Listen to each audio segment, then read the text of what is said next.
어머니 병실까지 와서 도장 내밀고 이제는 제사상에서 사람 목숨값까지 챙기실 겁니까? 아내 선희는 지금 심장 모니터 삐 소리에 맞춰 겨우 숨을 붙잡고 있습니다. 그런데 어머니는 침대 옆까지 와서 종이를 내밀더니 딱 한마디만 했습니다. 여기에 찍어. 그럼 병원비는 내가 낸다. 여동생은 옆에서 코웃음을 치며 아내가 들으란 듯이 말했습니다. 언니 또 쇼하네. 저는 그 종이를 낚아채다 손등이 찢겨 아직도 따가운데 아내는 오죽했을까요? 저녁쯤 휴대폰이 울렸습니다. 병원비는 니네가 이번 제사 못 지내면 우리 쪽 지원도 더 이상 없다. 지원이라는 그 단어가 목에 걸렸습니다. 그동안 어머니가 해줬다던 모든 돈이 사실은 조건이었다는 뜻이었으니까요. 그리고 더 소름 돋는 건 이 집안 뒤에서 돈줄을 쥔 사람이 따로 있다는 냄새가 난다는 겁니다. 곧 아직 드러나지 않은 비밀과 인연이 폭발합니다. 구독, 좋아요, 댓글로 끝까지 같이 가주세요. 새벽 4시 경기도 외곽 오래된 24평 아파트의 형광등이 깜빡거리며 켜졌습니다. 거실 한쪽엔 아직도 예전 비디오가 쌓여 있었고 IMF 때 찍은 금모으기 행사 사진이 액자에 걸려 있었습니다. 2002 월드컵 때 입었던 붉은 티셔츠도 마치 그 시절에 멈춘 것처럼 옷걸이에 매달려 있었죠. 강선희는 알람보다 먼저 눈을 뜹니다. 몸이 먼저 일어나요. 마음보다 의지보다 습관이 먼저입니다. 선희는 앞치마를 둘러매고 김치통 뚜껑부터 열었습니다. 반찬 가게 납품은 새벽에 끝내야 하니까요. 냉장고 문을 닫는 순간 휴대폰이 울렸습니다. 진동만으로도 선희는 누가 보냈는지 알았습니다. 시댁 단톡방. 그 방은 선희에게 가족이 아니라 밤마다 울리는 호출기였어요. 김장 60포기. 전 부칠 사람 선희뿐이지? 그릇 씻어놔. 제삿날이다. 큰 며느리는 원래 그런 거야. 선희는 화면을 한참 바라보다가 조용히 휴대폰을 뒤집어 놓았습니다. 그리고 아주 작은 목소리로 혼잣말을 했죠. 원래. 그때 방문이 열리고 남편 한태수가 나왔습니다. 56살. 장남. 태수는 늘 중간에 서 있는 사람이었습니다. 누구 편도 아닌 척하면서 결국 가장 약한 사람을 혼자 버티게 만드는 중간. 태수가 물을 한 잔 마시고 말합니다. 여보, 이번 주말 제사야? 엄마가 또 예민하시더라. 선희는 눈을 내리깔고 대답했습니다. 예민한 게 아니고 익숙한 거지. 내가 다 아는 게. 태수는 그 말도 못 들은 척 웃어버립니다. 아유, 그냥 이번만 넘기자. 선희가 고개를 들었습니다. 눈빛이 참 이상했어요. 화가 난 것도 울 것 같은 것도 둘 다 아닌 눈. 당신은 20년 동안 그 말만 했어. 태수가 잠깐 멈칫합니다. 뭘 그렇게까지 다들 그렇게 살잖아. 선희는 그 말에 숨이 턱 막혔습니다. 다들이라는 말이 선희를 또 혼자로 만들었거든요. 선희는 말없이 부엌으로 돌아가 싱크대 앞에 섰습니다. 손을 씻는데 비누 거품이 자꾸만 미끄러져 내려갔습니다. 그 모습이 꼭 선희의 인생 같았어요. 잡으려 할수록 빠져나가는. 그리고 선희는 냉장고 위에 숨겨둔 낡은 수첩을 꺼냈습니다. 이 수첩은 누구에게 보여주려고 쓴 게 아닙니다. 그냥 선희가 선희를 잃지 않으려고 붙잡는 끈이었죠. 선희는 또박또박 적었습니다. 20년. 김장, 제사, 병간호. 나는 오늘도 숨을 참고 산다. 펜 끝이 멈췄습니다. 그리고 선희는 한 줄을 더 썼습니다. 이번 제사가 마지막일지도 몰라. 바로 그때 단톡방 알림이 또 울렸습니다. 이번엔 신우이 영란이었습니다. 언니, 이번엔 엄마 병원비도 좀 보내. 급해. 그리고 제삿날 전날부터 미리 와서 전 좀 부쳐. 선희는 화면을 보다가 입술을 깨물었습니다. 손가락이 떨렸습니다. 그 순간 태수가 뒤에서 말했습니다. 선희야, 그냥 보내. 엄마가 아프시다잖아. 서운해하시고. 선희는 천천히 돌아봤습니다. 서운한 건 나야. 태수는 대답을 못했습니다. 선희는 휴대폰을 내려놓고 조용히 앞치마 끈을 풀었습니다. 그 행동이 왠지 끝을 내는 사람 같아서 태수는 괜히 불안해졌습니다. 여보, 왜 그래? 어디 아파? 선희는 웃었습니다. 웃는데 눈은 울고 있었죠. 나 안 아파. 아직은. 근데 이번엔 진짜 끝날 것 같아. 태수의 얼굴이 굳었습니다. 그때 시댁 단톡방에 정금순이 마지막으로 한 줄을 올립니다. 내일 제사 전날이다. 강선이, 늦지 말고 와서 제사 준비해. 제사 망치면 네가 책임져. 선희는 그 문장을 보며 숨을 들이마셨습니다. 근데 이상하게 공기가 목에서 걸렸어요. 가슴이 조여왔습니다. 또 시작이구나가 아니라 이번엔 더 이상 못 버티겠다가 먼저 올라왔죠. 선희는 수첩을 덮고 아주 작게 말했습니다. 나 이제 사람 좀 하자. 그리고 그날 밤 선희는 부엌에서 혼자 전을 부치기 시작합니다. 기름이 튀고 손이 떨립니다. 숨이 가빠지고 시야가 흐려집니다. 마지막으로 선희 귀에 단톡 알림 소리가 박힙니다. 김장 60포기 잊지 마. 전 부칠 사람 선희뿐이지. 큰 며느리는 원래 그런 거야. 선희는 전을 뒤집으려다가 손에서 젓가락이 툭 떨어졌습니다. 그 순간 선희는 알았습니다. 내일이 제삿날이 아니라 자기 인생이 꺾이는 날일 수도 있다는 걸요. 큰 며느리는 원래 그런 거야. 그 말이 귀에 박힌 채로 선희는 부엌 바닥에 주저앉아 있었습니다. 전 부치는 기름 냄새와 제사 준비해 둔 향 냄새가 한꺼번에 밀려와서 숨을 쉬는 것 자체가 고문 같았죠. 숨을 들이마시려는데 공기가 들어오질 않았습니다. 목구멍이 꽉 막힌 것처럼 가슴이 조여왔어요. 선희는 뒤집개를 놓친 손으로 바닥을 더듬었습니다. 뭐라도 잡아야 일어날 수 있을 것 같아서요. 그런데 손끝이 차가워지더니 손바닥이 미끄러웠습니다. 기름이 튄 바닥이 아니라 선희의 땀이었습니다. 휴대폰이 울렸습니다. 시어머니 정금순이었습니다. 지금 뭐하고 있니? 어머니, 저 숨이.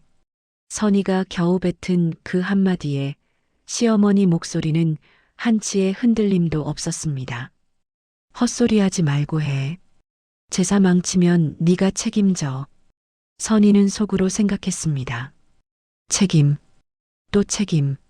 내가 쓰러져도 책임이고, 내가 살아있어도 책임이고, 내가 숨 쉬어도 책임이구나. 그때 스피커 너머로 신우이 영란의 비웃음이 끼어들었습니다. 아휴, 또 시작이네. 언니 맨날 그 숨이 안 쉬어진다 타령이야. 매번 일부러 그러는 거 아냐? 그 말이 너무 익숙해서 선희는 더 무서웠습니다. 이 집안에서는 아프다는 말이 죄였고, 힘들다는 말은 핑계였고, 죽겠다는 말은 쇼였거든요. 그래서 선희는 그동안 늘 참았습니다.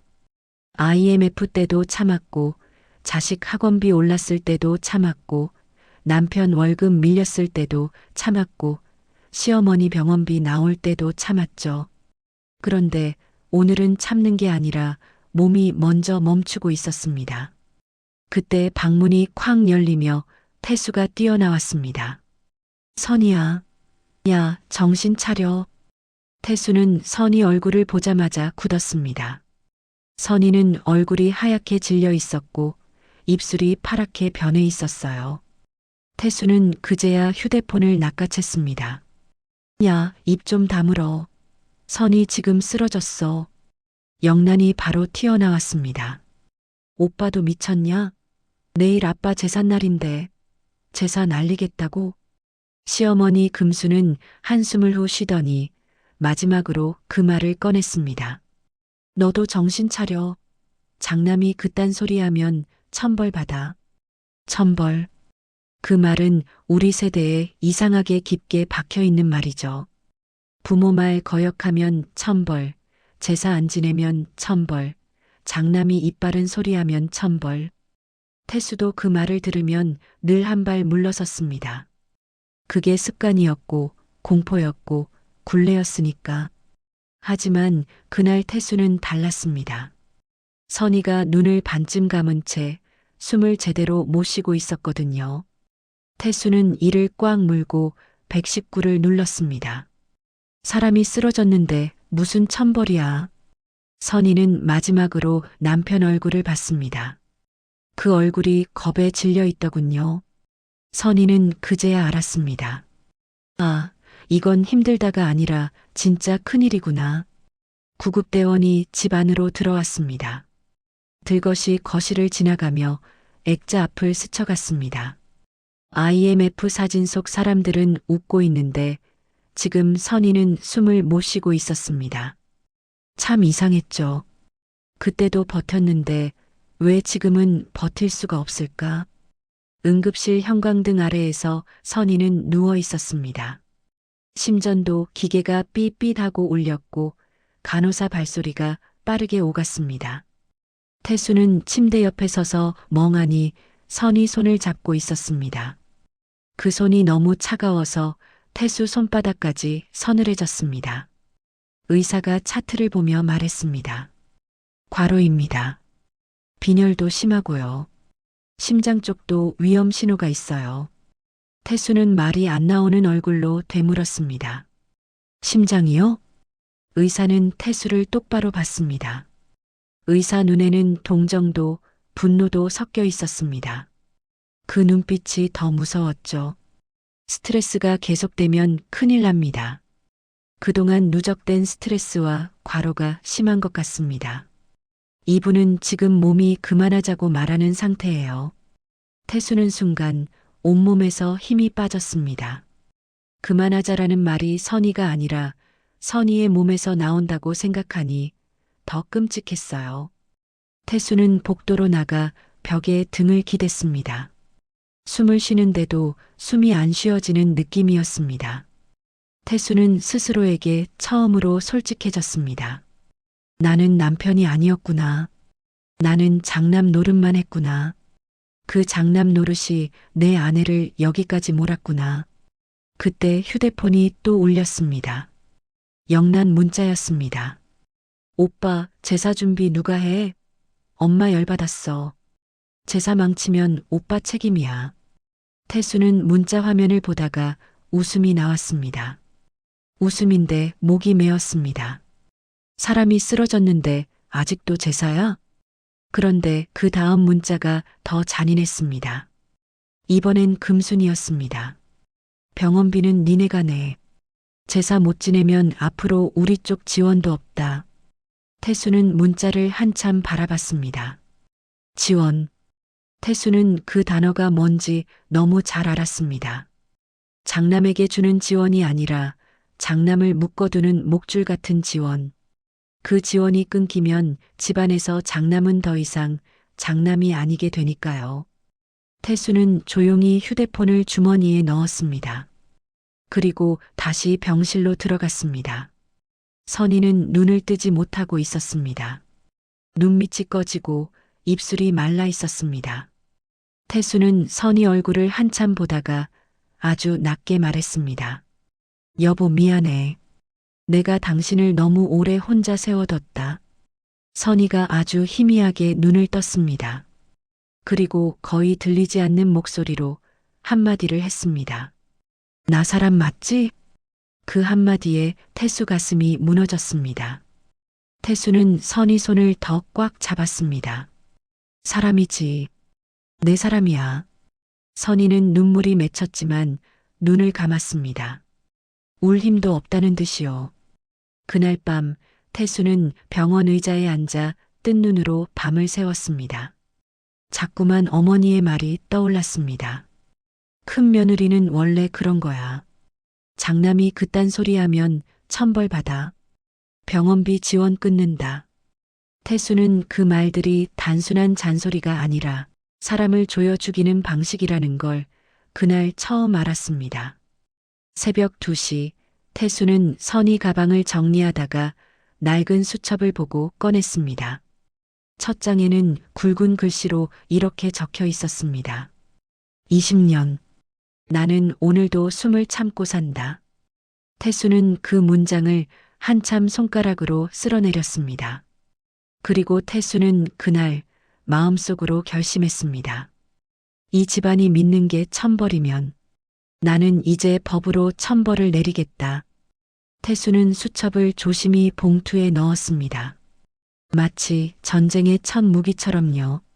그리고 마지막으로 병실한 선희에게 다가가 속삭였습니다. 여보, 이번엔 내가 할게. 이번엔 진짜 끝내자. 선희는 대답하지 못했지만 손끝이 아주 조금 움직였습니다. 그 작은 움직임이 태수에게는 대답이었습니다. 병원 복도에서 태수는 어머니 문자를 다시 열어봤습니다. 병원비는 니네가 내. 제사 못 지내면 앞으로 우리 쪽 지원도 없다. 문장을 읽는데 병원비보다 지원이 먼저 눈에 박혔습니다. 지원. 그동안 어머니가 뭔가를 해줬다는 뜻이었습니다. 태수는 그제야 잊고 지냈던 장면들이 줄줄이 떠올랐습니다. 결혼 초 전세금이 모자랐을 때 어머니가 장남 체면은 내가 세운다며 보태줬던 돈. 아이 학원비가 밀렸을 때 내가 잠깐 막아줬다고 말하던 통장 이체.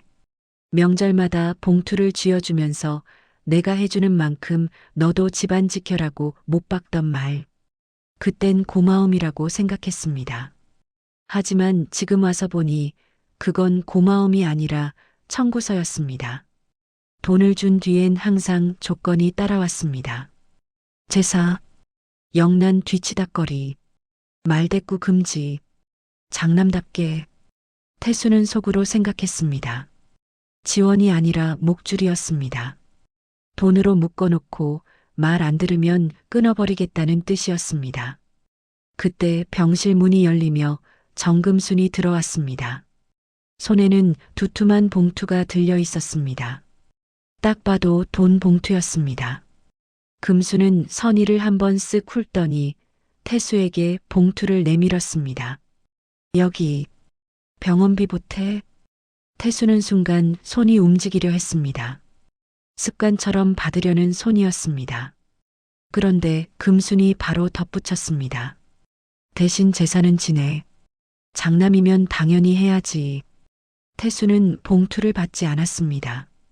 그 행동 하나만으로 금순 얼굴이 굳었습니다. 너희가 여기까지 온 게 누군 덕인데? 전세금도 학원비도 내가 막아줬잖아. 내가 해준 게 얼만데. 태수는 그 말이 너무 익숙해서 소름이 끼쳤습니다.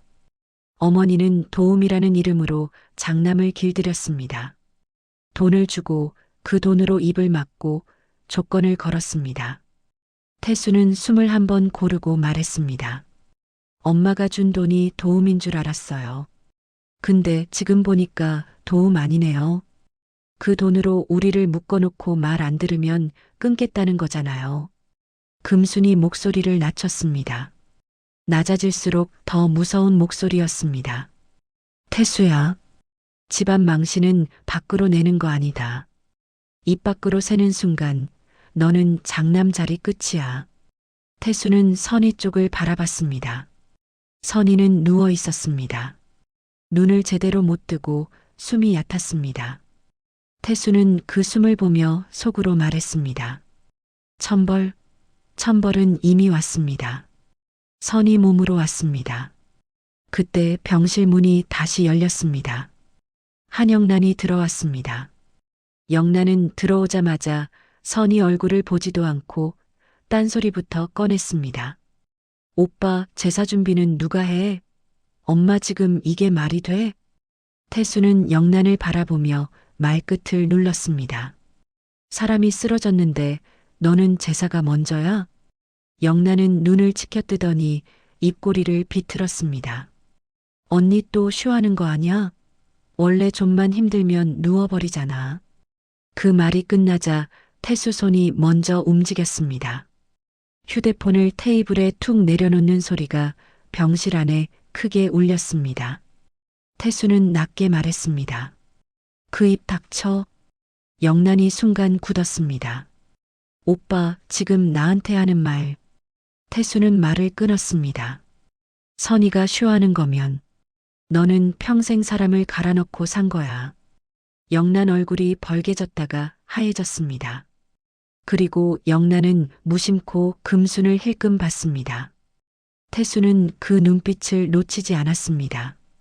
엄마, 오빠가 어디까지 알았어? 그런 눈빛이었습니다. 태수는 알았습니다. 이건 제사 때문에만 이러는 게 아니었습니다. 무언가 숨기는 것이 있었습니다. 그날 밤 태수는 집으로 돌아왔습니다. 부엌에는 전날 전을 부치다 멈춘 흔적이 그대로 남아 있었습니다. 프라이팬에 눌어붙은 전, 기름 자국. 태수는 그걸 보는 순간 가슴이 철렁 내려앉았습니다. 선이가 여기서 쓰러졌습니다. 나는 늘 이번만 넘기자만 했습니다. 태수는 선이 가방에서 수첩을 꺼내 펼쳤습니다. 단톡 캡처, 송금 내역, 카드값 기록, 그리고 반복해서 등장하는 이름, 영란이 보였습니다. 영란 카드값 대신, 영란 보증금, 어머니 병원비, 명절 장보기. 태수는 이를 악물었습니다. 그런데 그때 수첩 사이에서 얇은 종이 한 장이 미끄러져 나왔습니다. 보험 안내장이었습니다. 선이 이름이 큼지막하게 찍혀 있었습니다. 태수는 종이를 뒤집다가 손이 굳었습니다. 피보험자 강선희, 수익자 정금순. 태수는 숨을 삼켰습니다. 이게 왜 엄마 이름이야? 그 순간 금순이 말하던 우리 쪽 지원이 갑자기 다른 뜻으로 들렸습니다. 어머니가 우리 돈으로 막아줬다는 게 아니라 이미 선희 이름으로 돈을 묶어두고 그걸 지원이라고 포장하고 있다는 느낌이었습니다. 태수는 은행 거래 내역을 더 깊게 뒤졌습니다. 그리고 낯선 단어들이 줄줄이 나왔습니다. 이자, 상환, 수수료, 대출. 선희 이름으로 뭔가 굴러가고 있었습니다. 바로 그때 모르는 번호로 전화가 걸려왔습니다. 한태수 씨 맞으시죠? 최도식입니다. 어머님 일 도와드리는 사람이고요.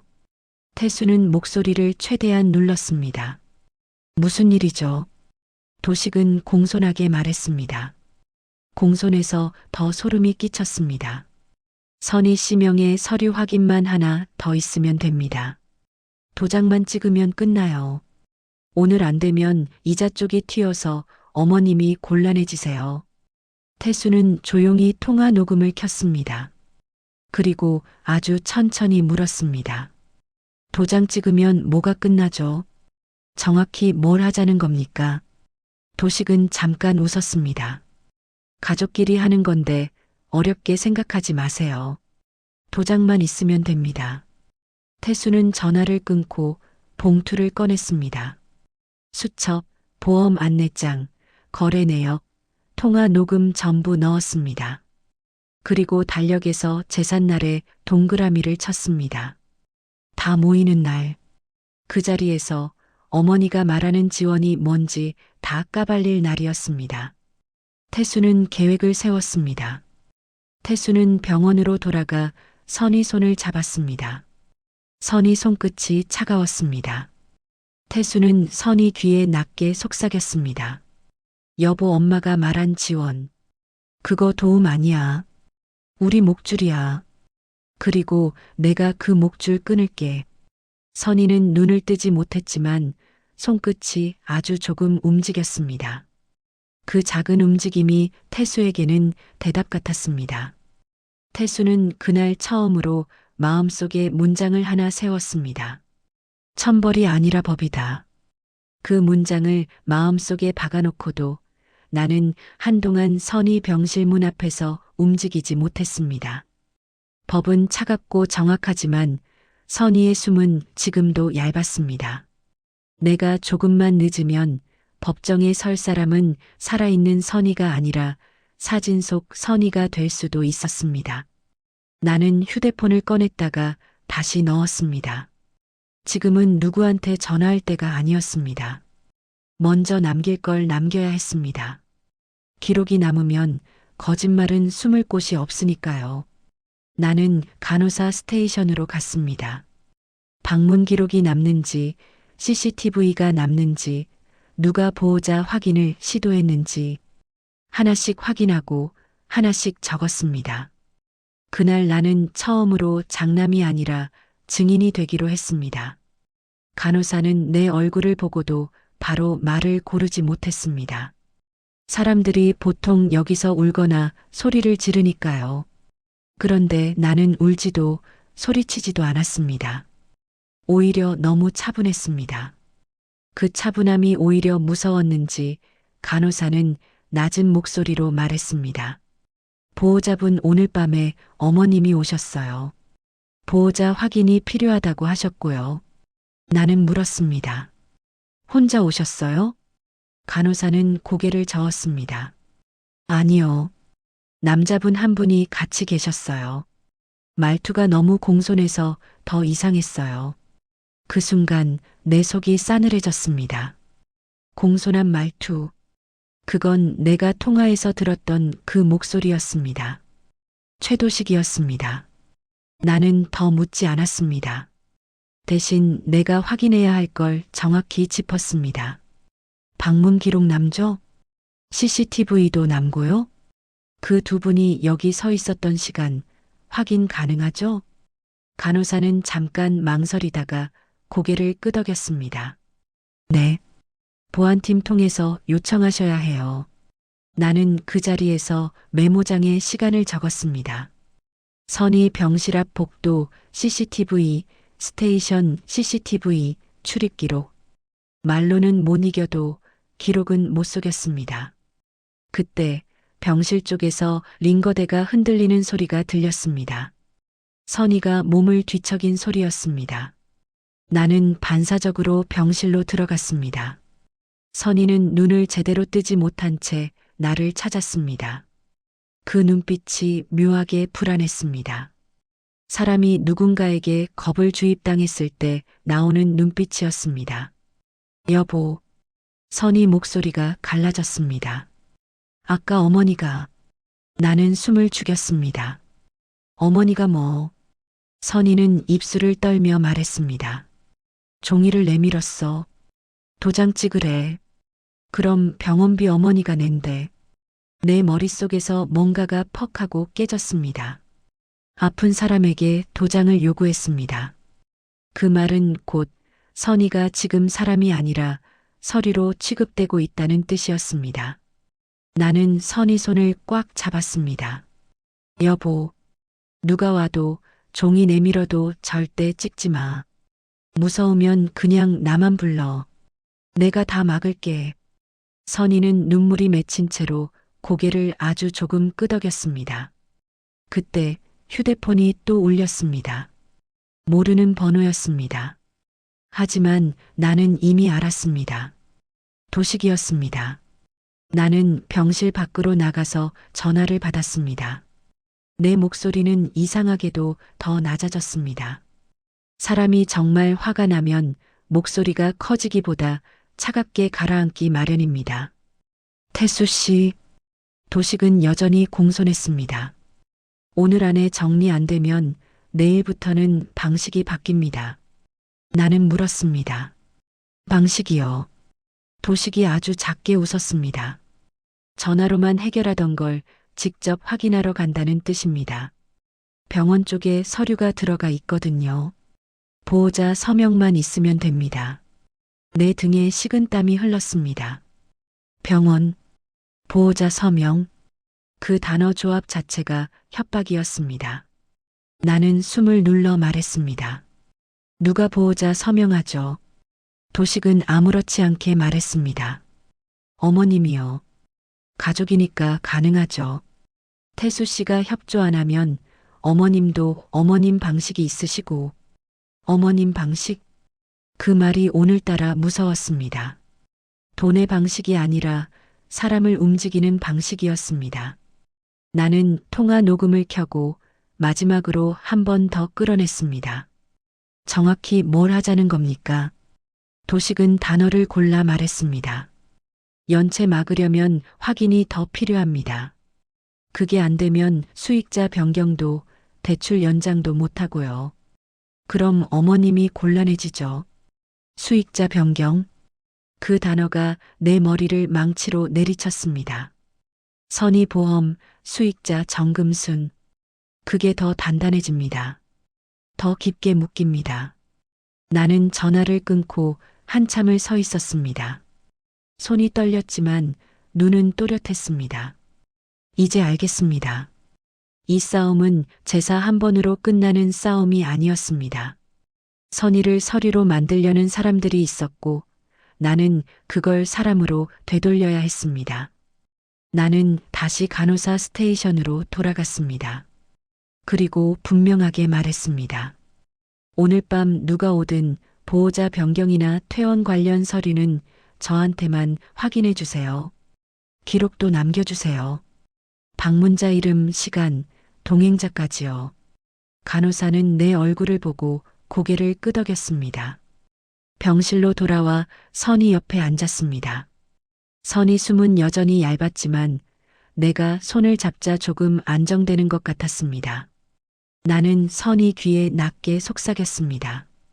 여보, 이제부터는 내가 앞에 설게. 당신은 푹 쉬고 있어. 그게 지금 당신이 해야 할 전부야. 선희 손끝이 아주 조금 움직였습니다. 그 작은 움직임이 내게는 살고 싶다로 들렸습니다. 나는 병실 문을 바라보며 마음속으로 또 한 번 되뇌었습니다. 천벌이 아니라 법입니다. 하지만 오늘 밤은 법을 들이밀기 전에 먼저 기록으로 목을 잡아야 합니다. 그리고 그 기록이 쌓이면 제사상은 제사가 아니라 법정이 될 겁니다.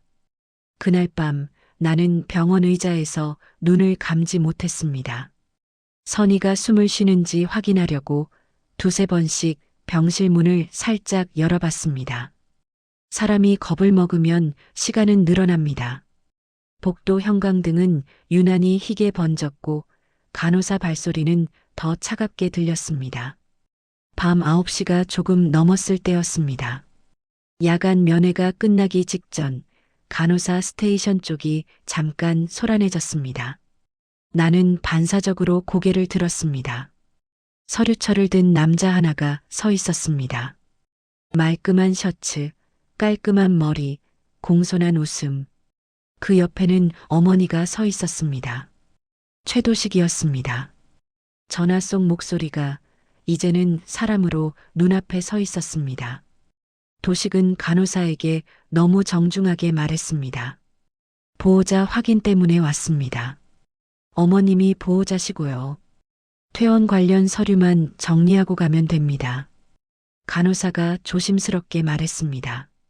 보호자 변경은 당사자 동의가 필요합니다. 남편분 확인이 우선입니다. 도식은 기다렸다는 듯 고개를 끄덕였습니다. 그리고 서류 한 장을 꺼내 슬쩍 내밀었습니다. 그럼 여기입니다. 동의서입니다. 이미 서명은 받았습니다. 그 순간 내 속이 싸늘해졌습니다. 이미 서명. 선희는 지금 의식이 또렷하지도 않았습니다. 그런데 서명이 이미 끝났다고 말했습니다. 어머니가 한 발 앞서 말했습니다. 내가 했다. 내가 며느리 챙기느라 고생했는데 이제 내가 정리할 때도 됐지. 정리. 그 단어가 내 귀에 박히는 순간 다리가 얼어붙었습니다. 도식이 말하는 정리는 서류 정리가 아니라 사람 정리처럼 들렸습니다. 나는 그들 앞으로 걸어가 종이를 낚아챘습니다. 퇴원 동의서였습니다. 그리고 보호자란에는 정금순 이름이 또박또박 적혀 있었습니다. 나는 어머니를 똑바로 봤습니다. 어머니, 선희가 어머니를 보호자로 맡긴 적 있습니까? 선희가 정신이 온전한 상태에서 사인했습니까? 어머니는 눈 하나 깜빡이지 않았습니다. 사인? 그게 뭐가 중요하냐? 큰 며느리는 원래 집안 사람이다. 내가 책임지는 거다. 그 말이 끝나자마자 도식이 아주 낮게 덧붙였습니다. 태수 씨, 지금 이러시면 더 커집니다. 오늘 밤 안에 정리 못하면 연체가 터집니다. 연체. 그 단어가 나오자 내 속이 한 번에 꺼졌습니다. 선희 명의로 굴러가는 돈이 있다는 뜻이었습니다. 그 돈줄이 터지면 사람들은 집으로 찾아옵니다. 집 앞에서 소리 지르고 직장으로 전화하고 아이 학교까지 캐묻습니다. 그건 집안 싸움이 아니라 인생 파산입니다. 나는 숨을 눌러 물었습니다. 선희 명의로 뭐가 얼마나 걸렸습니까? 도식은 공손한 얼굴로 잔인한 말을 했습니다. 여러 건입니다. 오늘이 마감입니다. 추가 확인이 필요합니다. 도장만 찍으면 끝납니다. 도장만 찍으면 끝. 끝나는 건 그쪽 사정입니다. 우리 쪽은 끝이 아니라 지옥의 시작입니다. 나는 선희 병실 쪽으로 고개를 돌렸습니다. 문틈 사이로 링거대가 보였습니다. 선희는 아무것도 모르고 누워 있었습니다. 그때였습니다. 간호사가 스테이션에서 급하게 뛰어오며 말했습니다. 보호자분, 환자분 상태가 다시 떨어집니다. 내 심장이 내려앉았습니다. 나는 그대로 병실로 뛰어들었습니다. 선희 얼굴이 더 하얘져 있었습니다. 입술이 창백했고 숨이 끊어질 듯 얇았습니다. 기계가 급하게 소리를 냈습니다. 삐, 삐, 삐. 그 소리는 마치 지금이라고 말하는 것 같았습니다. 의사가 들어와 선희 가슴 쪽을 확인했습니다. 간호사는 산소 마스크를 씌웠습니다. 나는 침대 난간을 붙잡고 손가락 끝에 힘이 풀리는 걸 느꼈습니다. 그때 병실 문 쪽에서 어머니 목소리가 들렸습니다. 그러니까 내가 데리고 가야 한다니까. 집에 데리고 가서 내가 챙길 거다. 나는 귀를 의심했습니다. 사람이 위험한데 데리고 가겠다고 했습니다. 나는 돌아서서 어머니를 봤습니다. 어머니, 지금 뭘 데리고 갑니까? 사람이 숨을 못 쉬는데. 어머니는 한치도 흔들리지 않았습니다. 병원비가 얼만데. 그리고 제사는 내일이야. 내 남편 제삿날에 이 집안이 무슨 꼴이냐. 그 말에 내 안에서 뭔가가 툭 끊어졌습니다. 어머니는 선희를 사람이 아니라 비용으로 보고 있었습니다. 그리고 병원비가 더 커지기 전에 선희를 집으로 끌고 가려는 겁니다. 도식이 그 옆에서 조용히 말했습니다. 태수 씨, 감정으로 하시면 손해입니다. 지금 서류만 정리하면 어머님도 곤란하지 않고 선희 씨도 편해집니다. 편해진다. 그 단어가 너무 더럽게 들렸습니다. 편하다는 말 뒤에 숨은 건 선희가 더는 말도 못하게 되는 정리였기 때문입니다. 나는 그 자리에서 아주 천천히 휴대폰을 꺼냈습니다. 그리고 통화 녹음을 켰습니다. 내 손은 떨렸지만 목소리는 더 낮아졌습니다. 방금 말 한 번만 더 해보세요. 선희가 편해진다는 게 무슨 뜻인지 내 귀에 확실히 들리게요. 도식의 얼굴이 아주 잠깐 굳었습니다. 그 짧은 순간이 내게는 대답이었습니다. 그때 어머니가 낮게 쏘아붙였습니다. 태수야, 너 지금 어디까지 갈 거냐? 집안일은 집안일로 끝내라. 나는 어머니를 똑바로 보며 말했습니다. 가족이면 숨 넘어가는 사람한테 도장부터 내밀지 않습니다. 어머니 눈빛이 완전히 바뀌었습니다. 그 눈빛을 보는 순간 나는 더 큰 위기가 온다는 걸 직감했습니다. 바로 그때 내 휴대폰에 문자 하나가 떴습니다. 발신자는 영란이었습니다. 오빠, 너 지금 병원에서 난리친다며? 너 그러면 끝이야. 엄마가 말했어. 오늘 밤에 선이 명의로 정리 안 하면 내일 제사상에서 오빠 망신 줄 거래. 나는 문자를 읽다가 웃음이 나왔습니다. 이 집안은 언제나 협박을 제사로 했습니다. 향과 촛불 앞에서 사람을 묶어두고 겁을 주고 굴복시키는 방식이었습니다. 하지만 이번엔 달랐습니다. 선의의 산소 마스크 안쪽에서 희미하게 숨이 새어나왔습니다. 나는 그 숨소리를 들으며 결심했습니다. 내일 제사상은 제사가 아닙니다. 그들이 자랑하는 체면의 자리도 아닙니다. 내일은 그들이 만든 목줄을 사람들 앞에서 끊는 날입니다. 그리고 그날 밤 나는 처음으로 확실히 알았습니다. 무너진 건 선의의 몸뿐이 아니라 내가 20년 동안 믿어왔던 가족이라는 이름이었습니다. 그날 밤 나는 병실 의자에 앉아 선의 손만 잡고 있었습니다. 손끝은 여전히 차가웠습니다. 나는 그 차가움이 무서웠습니다. 사람이 차가워지는 순간을 너무 늦게 알아차릴까봐 나는 잠을 못 잤습니다. 선의는 산소 마스크를 쓴 채로 눈을 떴습니다. 눈빛이 흔들렸습니다. 아프다는 눈빛이 아니라 겁먹은 눈빛이었습니다.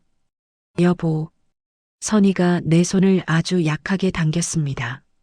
나는 고개를 숙였습니다. 아까 어머니가 종이 내밀었지. 나한테 도장 찍으래. 선의 목소리는 바람처럼 얇았습니다. 그 한마디를 듣는 순간 내 속이 쪼그라들었습니다. 나는 그동안 가족이라는 말에 속아왔습니다. 가족이면 아픈 사람부터 살려야 하는데, 그런데 그들은 아픈 사람에게 도장을 먼저 내밀었습니다. 나는 선의 손을 더 꽉 잡았습니다. 여보, 다시는 그런 거 내 앞에 오게 안 할게. 누가 와도 누구 이름을 들이밀어도 너는 아무것도 안 해도 돼. 너는 지금 힘내야 해. 선의 눈가에 눈물이 맺혔습니다. 그 눈물은 억울해서가 아니라 이제야 누가 자기 편이 됐다는 눈물이었습니다. 나는 그 눈물을 보면서 처음으로 깨달았습니다. 내가 선의를 지키는 게 복수가 아니라 회복이라는 걸 말입니다. 그때 담당 의사가 나를 불렀습니다. 나는 복도로 나갔습니다. 의사는 차트를 넘기며 말했습니다. 지금 상태에서 스트레스 한 번 더 받으면 위험합니다. 가족 분쟁, 제사, 그런 걸로 병실 분위기 흔들면 환자분이 못 버팁니다. 가능하면 보호자 출입 통제하시고요. 나는 고개를 끄덕였습니다. 그 말은 곧 이것이었습니다. 지금은 싸움이 아니라 선의를 살리는 판을 먼저 깔아야 한다는 것. 나는 병실로 돌아오기 전에 간호사 스테이션에 다시 갔습니다. 그리고 내가 할 수 있는 걸 하나씩 현실적으로 묻고 적었습니다. 선의 병실 면회 제한, 보호자 확인은 나만, 서류는 내 동의 없이는 접수 불가, 방문자 기록 출력 가능 여부, CCTV 보존 기간, 보안팀 연락 방법. 나는 그걸 하나씩 체크하며 생각했습니다. 말로 싸우면 내가 집니다. 하지만 기록으로 싸우면 그들이 집니다. 그 순간 내 휴대폰이 또 울렸습니다. 어머니였습니다. 나는 받지 않았습니다. 받는 순간 또 흔들릴 것을 알았기 때문입니다. 문자가 왔습니다. 태수야, 집안일은 집안일로 해라. 밖으로 말세면 너는 끝이다. 내일 제사상에서 얘기하자. 제사상? 또 그 자리입니다. 그 자리에서 올리고 참게 만들고 체면으로 눌러버리는 자리. 나는 화면을 끄고 깊게 숨을 들이마셨습니다. 끝을 내야겠습니다. 그때 병실 안에서 선의가 아주 작게 말했다는 걸 나는 뒤에야 들었습니다. 여보, 나 무섭다. 나는 그 말이 가슴이 찢어졌습니다. 선의는 도식도 대출도 보험도 몰랐습니다. 그냥 무서웠습니다. 20년 동안 큰 며느리라는 이유로 사람 취급 못 받은 시간이 무서웠습니다. 그리고 무엇보다 내가 또 참자라고 할까봐 무서웠습니다. 나는 선이 옆으로 다가가 이불 위에 내 손을 얹었습니다. 무섭지. 근데 이번엔 내가 무섭게 만들 거야. 너를 무섭게 한 사람들한테. 선이가 내 얼굴을 올려다봤습니다. 그 눈빛이 떨렸습니다. 당신 정말 할 수 있어? 엄마랑 영란이 우리 또 망가뜨릴까봐. 나는 잠깐 말을 잃었습니다. 사실 나도 무서웠습니다. 어머니는 늘 지원한다는 말로 사람을 묶었습니다. 영란은 죄책감으로 사람을 휘둘렀습니다. 도식은 서리로 사람을 죽였습니다. 하지만 나는 이제 알았습니다. 그들은 강한 게 아니었습니다. 내가 약해져 있었을 뿐입니다. 나는 선이 손을 잡고 천천히 말했습니다. 나는 20년 동안 장남 노릇만 했어. 근데 이제부터는 남편 할 거야. 너 편, 우리 편. 선이가 울었습니다. 소리 없이 베개를 적시며 울었습니다. 그 울음은 무너지는 울음이 아니라 다시 살아나는 울음처럼 들렸습니다. 나는 그 울음을 들으며 마음속으로 순서를 정했습니다. 첫째, 선의를 지킨다. 둘째, 기록을 모은다. 셋째, 제사상에서 끝낸다. 그날 새벽 나는 병원 1층 무인증명기 앞에 섰습니다. 정신이 멍했지만 손은 멈추지 않았습니다. 가족관계 증명서, 기본증명서, 혼인관계 증명서, 내 이름으로 뗄 수 있는 건 다 뗐습니다. 왜냐하면 이 집안은 가족이라는 말을 서류로 증명하는 순간부터 사람을 묻기 시작했기 때문입니다. 그 서류를 이제 내가 거꾸로 쓸 차례였습니다. 병실로 돌아오자 선이는 잠들어 있었습니다. 나는 선이 얼굴을 한참 바라봤습니다. 그리고 마음속으로 아주 분명하게 말했습니다. 내일은 제사가 아니야. 내일은 판결이 시작되는 날이야. 그때 휴대폰이 다시 진동했습니다. 이번엔 모르는 번호였습니다. 나는 숨을 눌러봤고 통화 녹음을 켰습니다. 태수 씨, 도식의 목소리였습니다. 어머님이 화가 많이 나셨습니다. 그러니 합의로 끝내시죠. 도장 하나면 다 끝납니다. 나는 천천히 말했습니다.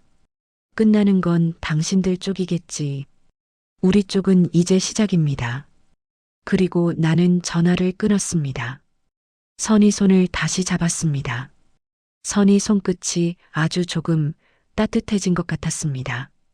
그 작은 따뜻함을 붙잡고 나는 다짐했습니다. 이번엔 참지 않습니다. 이번엔 사람답게 살아야 했습니다. 제삿날 아침 나는 병원에서 선이를 휠체어에 태웠습니다. 의사는 말렸습니다. 스트레스 받으면 위험합니다. 나는 고개를 끄덕였지만 마음은 이미 정해져 있었습니다. 저 집안은 병원까지 따라와 도장을 내밀었습니다. 그럼 이제 내가 그들의 성지인 제사상 한가운데로 들어가야 했습니다. 도망치면 또 당합니다. 끝내려면 가장 두려운 자리에서 끝내야 합니다. 선이는 얇은 담요를 덮고 있었습니다. 눈은 반쯤 감겨 있었고 손은 내 팔을 꼭 잡았습니다. 그 손이 말하고 있었습니다. 나 무서워. 근데 당신 믿어. 나는 선이를 한번 바라보고 조용히 아주 낮게 말했습니다. 오늘은 절이 아니라 고소하러 가는 거야. 선이가 아주 작게 고개를 끄덕였습니다. 그 작은 끄덕임이 내게는 도장보다 더 확실한 서명이었습니다. 어머니 집 앞에 도착하자 문이 열려 있었습니다. 향 냄새가 먼저 밖으로 새어나왔습니다. 집안에는 친척들이 이미 반쯤 차 있었습니다. 누군 소주잔을 정리하고 누군 나물 묻히고 누군 내 눈치를 훑쳤습니다. 거실 한복판엔 제사상이 차려져 있었습니다. 촛불, 향, 탕국, 전, 과일. 그리고 그 모든 것보다 더 찐득한 건 체면이었습니다. 여기서는 아무도 진실을 말하지 않습니다.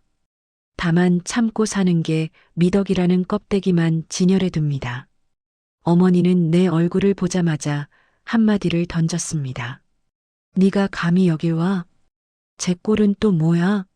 병실에 누워 있어야지 밖에 나와서 망신 주려고? 나는 휠체어 손잡이를 놓지 않았습니다. 선이가 흔들릴까봐 내 손도 흔들리지 않으려고 더 꽉 잡았습니다. 그때 영란이 부엌에서 튀어나왔습니다. 앞치마도 안 벗고 입부터 열었습니다. 오빠 미쳤어? 제삿날에 환자를 왜 끌고 와? 사람들 다 보는데? 나는 영란을 똑바로 봤습니다. 사람들 보라고 데려왔습니다.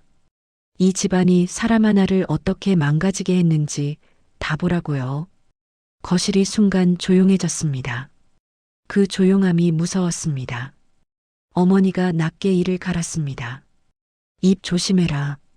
집안 망신은 우리 집안에서 끝내는 거다. 나는 웃음이 나왔습니다. 웃음인데 목이 메었습니다. 어머니, 여긴 집안이 아니라 범죄 현장입니다. 그 순간 영란이 억지 웃음을 지으며 앞으로 나왔습니다. 오빠, 이거 다 오해야. 엄마가 도와준 게 얼만데 그 도움을 배신해? 도움. 그 단어가 또 나왔습니다. 목줄을 도움이라고 부르는 집. 나는 그 단어가 이제 역겹습니다. 나는 주머니에서 얇은 파일을 꺼냈습니다. 그리고 제사상 옆 과일 접시를 슬쩍 밀어내고 그 자리에 파일을 올려놨습니다. 친척들 눈이 동시에 움직였습니다. 제사상 위에 파일. 그 순간 집안의 신성함이 깨졌습니다. 나는 입을 열었습니다. 오늘은 제사를 지내는 날이 아니라 사실을 올리는 날입니다. 어머니가 소리쳤습니다. 치워. 지금 뭐 하는 짓이야? 나는 치우지 않고 대신 첫 장을 펼쳤습니다. 선의 수첩 원본. 단톡 캡처. 전 붙일 사람 선의뿐이지. 큰 며느리는 원래 그런 거야. 쉬한다. 제사 망치면 책임져. 친척들 사이에서 누가 작게 말했습니다. 저런 말들을 단톡에? 어머니 얼굴이 굳었습니다.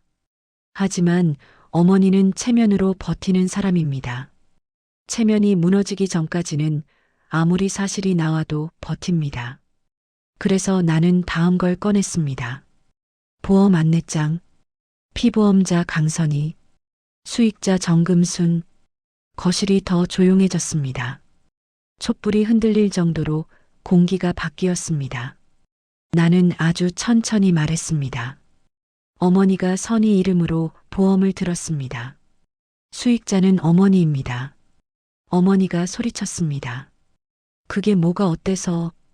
가족이면 그럴 수도 있지. 나는 바로 그 말을 기다렸습니다. 가족이면요. 그 보험을 왜 선희에게 말 한마디 안 했습니까? 그리고 왜 선희가 쓰러진 날 도장을 내밀었습니까? 영란이 끼어들었습니다. 오빠, 엄마 병원비랑 빚이랑 다 급해서 그랬지. 나도 살려고 한 거야. 엄마도 살려야 했고. 여기서 막장의 문이 열렸습니다. 영란은 너무 급했습니다. 입이 먼저 튀어나왔습니다. 나는 영란에게 한 걸음 다가갔습니다. 빚. 그래, 빚. 너 빚 선희 이름으로 돌렸지. 영란 얼굴이 일그러졌습니다. 무슨 소리야? 나는 다음 종이를 꺼냈습니다. 선희 명의 대출 상담내역. 상환 일정. 이자. 그리고 통화 녹음 캡처. 내가 스피커를 켰습니다. 도식의 목소리가 거실에 울렸습니다. 도식 음성 녹음. 오늘 안 되면 이자 쪽이 튀어서 어머님이 곤란해지세요. 보호자 서명만 있으면 됩니다. 친척들 얼굴이 동시에 질렸습니다. 어떤 이는 숟가락을 떨어뜨렸고 어떤 이는 입을 막았습니다. 어머니가 촛불 쪽으로 손을 뻗었습니다. 촛불을 꺼버리려는 손이었습니다. 제사상은 어머니에게 마이크였으니까요. 마이크를 끄면 진실이 멈춘다고 믿는 사람입니다. 나는 그 손목을 잡지 않았습니다. 대신 더 차갑게 말했습니다. 끄지 마세요. 촛불은 끄면 다시 켜집니다. 근데 오늘 꺼지는 건 어머니 체면입니다. 영란이 울부짖었습니다. 오빠, 너 미쳤어. 사람들 앞에서 엄마를 죽이려고 해? 나는 고개를 저었습니다. 죽이려고요? 아니요. 살리려고요. 그 말에 모두가 멈칫했습니다. 그리고 나는 마지막 파일을 꺼냈습니다. 유언장 초안. 원래는 태수와 영란이 공동 상속. 그런데 최근 종이에는 영란 단독. 필체가 이상합니다. 날짜도 어색합니다. 나는 종이를 들고 촛불 옆에 바짝 갖다 댔습니다. 글씨가 더 선명해졌습니다. 어머니 손이 떨리기 시작했습니다. 나는 말했습니다. 어머니, 이거 누가 쓴 겁니까? 어머니 입술이 굳었습니다. 영란은 숨이 멎은 사람처럼 멈춰섰습니다. 그때 어머니가 내게 처음으로 낮게 말했습니다. 비명을 지르는 목소리가 아니라 진짜 무서운 목소리였습니다. 태수야, 너 이거 건드리면 너도 같이 죽는다. 그 한마디가 내 등에 칼처럼 꽂혔습니다. 같이 죽는다. 이 집안은 늘 돈으로만 협박한 줄 알았습니다. 그런데 지금은 다릅니다. 말 속에 다른 냄새가 섞여 있었습니다. 사람을 진짜로 묻어버릴 수 있다는 냄새. 바로 그때였습니다. 문이 열렸습니다. 그리고 누군가 들어왔습니다. 도식이었습니다. 정장 차림의 도식이 너무 아무렇지 않게 거실로 걸어 들어왔습니다. 친척들 사이를 지나 제사상 앞까지 왔습니다. 마치 이 집안의 가족인 것처럼. 도식은 어머니 옆에 서더니 아주 짧게 말했습니다. 어머님, 이제 그만하셔야 합니다. 거실이 얼어붙었습니다. 어머니도 영란도 친척도 심지어 나도 얼어붙었습니다. 도식이 왜 여기까지 들어왔는지 그 이유가 하나뿐이었기 때문입니다. 이건 단순한 돈이 아니었습니다. 이건 사람을 움직이는 판이었습니다. 도식이 나를 바라봤습니다. 그 눈빛이 이상하게도 차분했습니다. 그리고 도식이 마지막으로 한마디를 했습니다. 태수 씨, 선희 씨 보험 수익자는 어머님이 아닙니다. 그 순간 내 머리가 하얘졌습니다. 수익자가 어머니가 아니라고? 그럼 도대체 누구입니까? 촛불이 한번 크게 흔들렸습니다. 향 냄새가 더 독하게 올라왔습니다. 내가 준비한 폭로보다 더 큰 폭탄이 이 집안에 숨어 있었다는 뜻이었습니다. 도식이 문을 열고 들어온 순간 거실이 얼어붙었습니다. 친척들은 향 연기보다 먼저 눈치를 삼켰고 어머니는 촛불만 쳐다봤습니다. 영란은 입을 벌린 채로 숨을 못 쉬었습니다.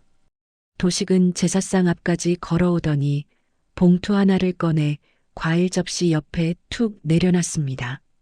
말끔한 손, 공손한 표정. 그런데 그 공손함이 더 끔찍했습니다. 태수 씨, 말로 할 때 끝내시죠. 오늘 자정까지 서명 없으면 내일 아침부터는 방식이 바뀝니다. 나는 눈을 찌푸렸습니다. 방식이요. 도식이 아주 작게 웃었습니다. 집으로 옵니다. 가게로도 가고요. 학교도 요즘은 빠릅니다. 선희 손이 내 팔에서 한번 크게 떨렸습니다. 나는 선희 쪽으로 몸을 반쯤 가렸습니다. 이 인간은 가족 싸움이 아니라 생활을 망가뜨리는 방식으로 사람을 죽이는 놈이었습니다. 영란이 비명을 질렀습니다. 야, 너 지금 협박하는 거야? 여기가 어디라고? 도식은 영란을 보지도 않고 나만 봤습니다. 협박 아닙니다.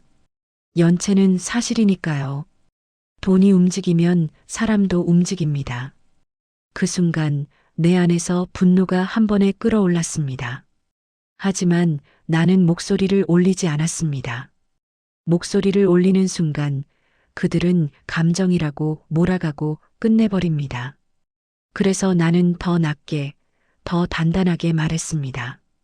좋습니다. 그럼 여기서 정확히 말해보세요. 누가 뭘 했고, 누구 이름으로 얼마가 걸렸는지. 도식이 잠깐 멈칫했습니다. 그리고 어머니를 한번 보더니 말끝을 눌러 꺼냈습니다. 강선의 씨 명의로 계약했던 것들, 어머님이 정리하신 겁니다. 저는 처리만 했고요. 처리, 선의를 처리했다고 말했습니다. 그 한마디에 선의가 숨을 들이마셨다가 다시 얇게 내쉬었습니다. 그때 어머니가 소리쳤습니다. 입 다물어. 그만해. 제삿날에 무슨. 나는 어머니를 똑바로 봤습니다. 어머니, 제삿날이라서요. 오늘처럼 사람들이 다 보는 날이 아니면 어머니는 평생 안 멈춥니다. 도식이 갑자기 내 폭로보다 더 잔인한 말을 던졌습니다. 이 말은 친절한 폭로가 아니라 협박이었습니다. 태수 씨, 선희 씨 보험 수익자가 어머님이라고 생각하시죠?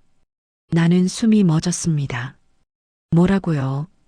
도식이 말을 이어갔습니다. 서류엔 어머님이 수익자처럼 보입니다. 근데 보험금은 어머님 손에 안 들어갑니다. 이미 잡혀 있습니다. 영란이 소리쳤습니다. 무슨 개소리야. 엄마가 수익자라며. 도식은 무표정하게 종이 한 장을 꺼내 제사상에 올려놨습니다. 작은 글씨가 빽빽했습니다. 사람들이 이해 못할 걸 알면서도 올려놓는 방식.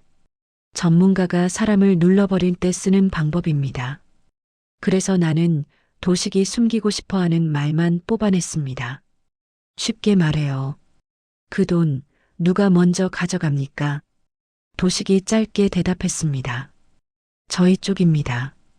그 순간 어머니 얼굴이 처음으로 무너졌습니다. 체면으로 버티던 사람이 진짜 겁먹은 얼굴이었습니다. 나는 그걸 보고 깨달았습니다. 어머니는 선의를 목줄로 묶었다고 믿었지만 도식은 어머니까지 더 큰 목줄로 묶어놨습니다. 나는 어머니에게 조용히 물었습니다. 어머니, 그럼 그동안 지원이라 말씀하셨던 게 뭡니까? 어머니가 우리한테 줬다는 그 돈 진짜 어머니 돈이었습니까? 어머니 입술이 떨렸습니다. 영란은 그제야 어머니 얼굴을 똑바로 보기 시작했습니다. 어머니가 겨우 말했습니다. 나는 집안 살리려고, 장남 체면 세우려고. 그 말이 끝나기도 전에 내 머릿속에서 잊고 있던 장면들이 다 연결됐습니다. 전세금 모자랄 때 내가 보태줬다던 돈, 학원비 밀렸을 때 내가 막아줬다던 돈, 그게 어머니의 희생이 아니라 선의 이름으로 빼낸 돈을 돌려주며 생색낸 거였다면 나는 숨을 깊게 들이마셨습니다. 그리고 아주 천천히 가장 잔인한 진실을 꺼냈습니다. 어머니가 우리한테 준 돈, 도움 아니었습니다. 선의 이름으로 빼서 다시 던져준 거였네요. 목줄을 쥐고 싶어서요. 거실이 터졌습니다. 친척 중 누군가가 세상에 하고 입을 막았고 영란은 바닥에 주저앉아 아니야만 반복했습니다. 도식은 분위기가 커지자 바로 수습하려 들었습니다. 그게 도식의 진짜 목적이었습니다. 판이 커지면 자기 이름이 드러납니다. 그래서 그는 끝내자로 몰고 갑니다. 태수 씨, 이쯤에서 합해 보시죠. 고손이 모니 가면 선희 씨가 더 다칩니다. 나는 그 말을 기다렸습니다. 나는 주머니에서 휴대폰을 꺼냈습니다. 이미 녹음은 켜져 있었습니다. 그리고 스피커를 켰습니다. 도식 목소리가 제사상 위로 울렸습니다. 서명 없으면 내일 집으로 갑니다. 학교도 빠릅니다. 친척들 얼굴이 새파랗게 질렸습니다. 어머니는 귀를 막았고 영란은 울음을 터뜨렸습니다. 도식은 그제야 표정이 변했습니다. 처음으로 공손함이 깨졌습니다. 나는 도식을 똑바로 보며 말했습니다. 합의요? 지금 당신이 한 말이 합의입니까? 이건 협박입니다. 그리고 이 협박이 제사상 위에서 증거가 됐습니다. 도식이 한 발 다가오려 했습니다. 나는 한 발도 물러서지 않았습니다. 다가오지 마세요. 오늘 여기 사람들 다 증인입니다. 그때 선희가 내 팔을 잡고 아주 작게 말했습니다. 나 집에 가고 싶어. 나는 그 말에 고개를 끄덕였습니다. 이 싸움의 목적은 이기는 것이 아니라 선희를 사람으로 돌려놓는 것이었습니다. 나는 휠체어 손잡이를 잡았습니다. 그리고 마지막으로 어머니를 바라봤습니다. 어머니, 당신이 제사를 지키는 줄 알았죠. 근데 당신은 제사 핑계로 사람을 갈아 넣었습니다. 오늘부터는 그만입니다. 어머니가 울먹이며 외쳤습니다. 태수야, 나도 살려고 그랬다. 나는 멈추지 않고 말했습니다. 살려면 남의 목숨을 담보로 걸면 안 됩니다. 문을 나서는 순간 촛불이 흔들렸습니다. 향 연기가 길게 늘어졌습니다. 그 집의 체면이 연기처럼 허공으로 흩어지는 느낌이었습니다. 몇 달이 흘렀습니다. 나는 선희와 함께 작은 임대 아파트로 옮겼습니다. 명절에도 향을 피우지 않았습니다. 대신 따뜻한 국을 끓였습니다. 밥상은 작았지만 숨 쉴 자리는 넓었습니다. 선희는 치료를 받으며 회복했습니다. 무너질까봐 겁이 날 때마다 예전처럼 참지 않았습니다. 말했습니다. 나 무서워. 오늘은 힘들어. 그 소리 듣기 싫어. 그 말이 우리 집의 새로운 규칙이 됐습니다. 참는 집이 아니라 말할 수 있는 집. 어느 날 선희가 말했다. 나 또 무너질까봐 무서워.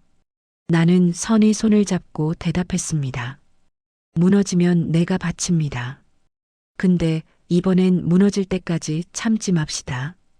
우리는 사람으로 살 겁니다. 선희가 아주 작게 웃었습니다. 그 웃음이 20년 만에 처음 보는 웃음 같아서 내 눈이 뜨거워졌습니다. 선희는 동네의 작은 반찬 가게를 다시 열었습니다. 가게 이름은 선희가 직접 정했습니다. 사람 사는 반찬. 손님들이 말했습니다. 얼굴이 폈네요. 이제야 사람 사는 얼굴이네. 나는 그 말을 들으며 속으로 조용히 정리했습니다. 가족이라는 이름으로 사람을 갈아넣던 시대는 끝났습니다. 그 끝을 만든 건 거창한 복수가 아니었습니다. 한 사람이 제사상 앞에서 처음으로 말한 한마디였습니다. 나도 사람입니다. 그리고 나는 이제 장남이 아니라 남편으로 삽니다. 내 편을 지키는 사람으로 삽니다. 구독은 힘이 되고 좋아요는 제게 큰 응원이 됩니다. 오늘 이야기가 마음에 남았다면 님들의 이야기도 들려주세요. 그곳에 좋은 일이 찾아올 거예요. 눈물 꽃길이었습니다.